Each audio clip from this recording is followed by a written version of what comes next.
بسم اللہ الرحمن الرحیم۔ خطبہ نمبر 15۔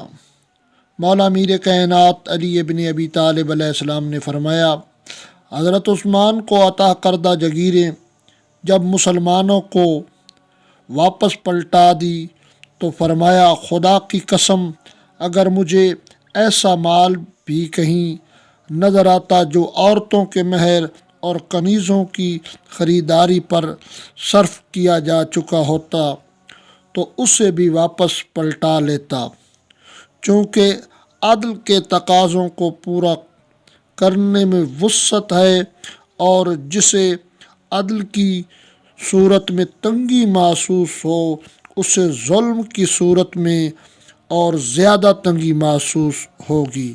اللہم صلی علی محمد وآل محمد۔